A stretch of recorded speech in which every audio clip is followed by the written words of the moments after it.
How's everyone doing today? Welcome to Business Forward, tomorrow's tech for today's businesses. I am here with Roman, I am Beau, and we are going to tackle the hot topic of ChatGPT and their leadership today. So, what happened? Man, it was a 5-day attempted boardroom coup to where the board was just like, I don't know why, but Sam, you're out of here. Sam and his number two, right? Yeah. Yep. Which I think is amazing. We'll kind of get into some of the specifics on kind of how board dynamics work and stuff like that. But he's back. Well, he left. Got hired by Microsoft, which they were stoked about. But they're also the biggest investor in ChatGPT. Correct. At the end no of the day, surprise there. They were just protecting their asset and making sure that if something tragic did happen, they had their backup. That was their fail-safe right there. Hired his number two. Yep. I think all 500 some odd employees said they're going to quit to go to Microsoft.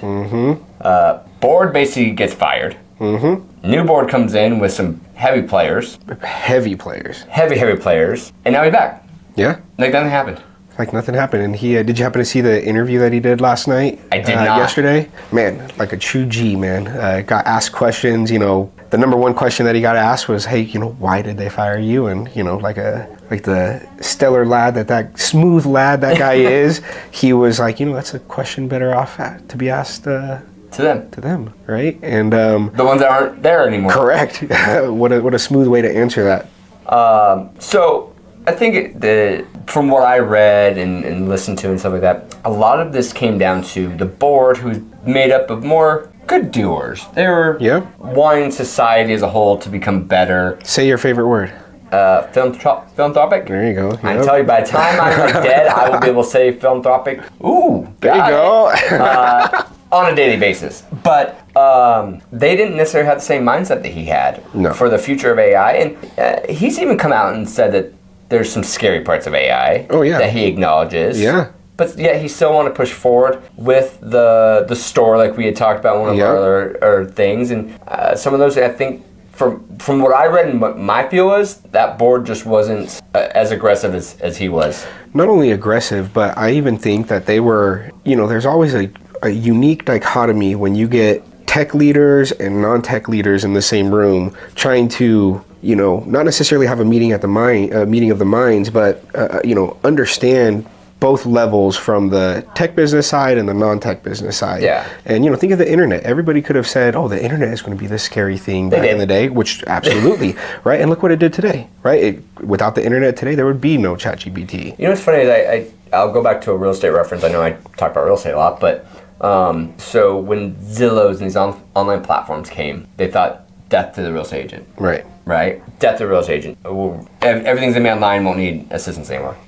Now we're in the heat of Zillow, Redfin, Realtor.com, AI, and the amount of people using a real estate agent in their transaction has actually increased since the advent of these platforms. Yeah, I'm not surprised, because it's kind of like our saying, we talked about it in one of our previous episodes, that some people say, AI is going to take people's jobs. Absolutely not. The people that know how to utilize AI are going to take those people's jobs, and what they're going to enable, whatever community that they're serving, they're going to enable them to do more. So i.e., the example you just said, we thought that the realtor usage was going to go down. It actually increased. Yep. And I think a lot of it goes to the fact of, as AI becomes more prevalent, the knowledge of how to use it, so there'll be winners, right? And then there'll be everyone else. Right? Like you said, I'm trying to learn this about an hour a day, which according to you, I'm way above most people, which I still feel like I'm barely keeping my head above water and breathing. But there are going to be a lot more people to assist everyone else that didn't to just function throughout the day. Oh, without a doubt. Just like in real estate, now we need more people to, when you're flooded with all this information, you need that person to field it and funnel it down to you. Yeah. Now it's going to be not just in one, industry, it's going to be daily life. Oh, without a doubt. So I think that's the opportunity. I think that's why the board kind of got scared. They're like, we're going to just flood them with so much stuff, the common person could be gone. And they're not looking at it as, but there's opportunity for other people to take that reign and teach and mentor and make life better. Oh, yeah. Yeah, we, an example, right? We created a GPT for one of our small clients, and that GPT it solved a problem. It didn't take away a job from anybody, it just solved a problem. But what it ended up creating was another job for somebody to manage that GPT. Yeah. Right? Make sure, because like you said, Control V and C. You still need someone to make sure what's happening is happening. We can't completely rely on these things because they're not perfect. No. They never will be. No. I mean, they'll get pretty damn close, but there will always be a need for that human intervention, without a doubt. So let's get back to the story. He's back. Yep. Where do you think it goes from here? Sky's the limit? Sky's the limit, man. I really think that the world is going to get shook when this ChatGPT store opens up, and you're just going to see... And that's his next big... I'll say, yeah. I would definitely put that up there as one of the bigger things that he's going to be... That the OpenAI team's going to be... Working on, yeah.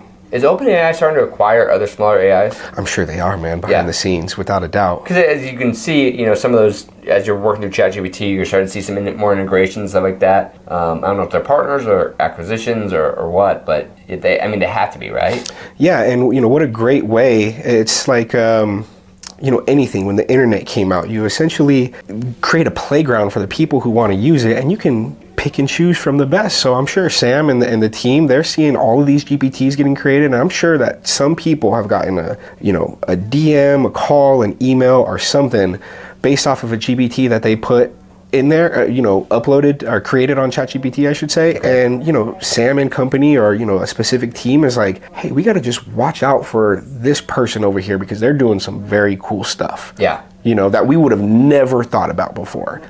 Same thing with, Web3, smart contracts, blockchain technology. You created a playing field and you see all the people who are interested in it, and you can, take your pick from the best. So with that being said, where does that leave Microsoft now? In a very peculiar position in regards to what do we do next and how do we do it? Right? Because they are the biggest funder of OpenAI. Yes. And ChatGPT and that company. Yep. They obviously want to keep that relationship strong because they were willing to bring Sam over with his entire team. They didn't even waste any time on that offer. And then the next day after that, anyone that wants to come over, got a job for you. Right. So do they become a stronger partner now with OpenAI? Or do they still try to build their AI team that they were going to build if shit hit the bed at OpenAI? Right. It all depends who's the decision maker, right? I think at that point... what do you think is going to happen?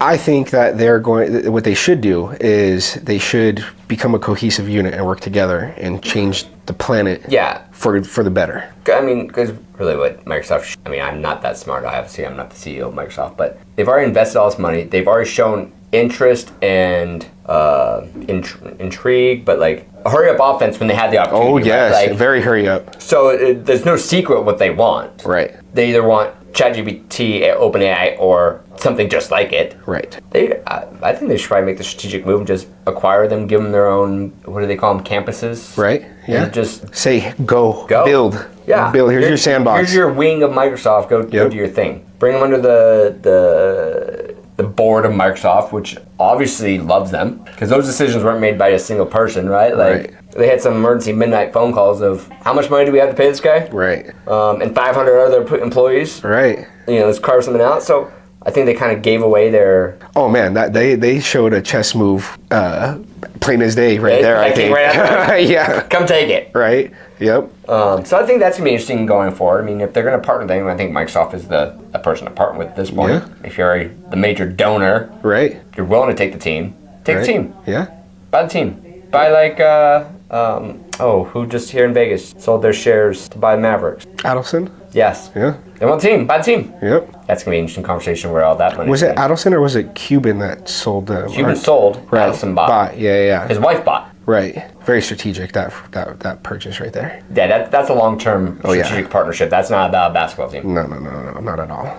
Not at all. Well, cool. Well, I think that kind of catches up where everything's going with Sam and OpenAI. And more to follow on what him and the team are going to do in the next going to happen, couple days and weeks, man. I think it's going to be quick. Oh, yeah. I think, like I said, that chess piece is out there. I think any competitor, which there are very few, that can open a checkbook like that. Right. But they know what Microsoft wants, and they have a small window to either do it or Microsoft needs to man up and take over.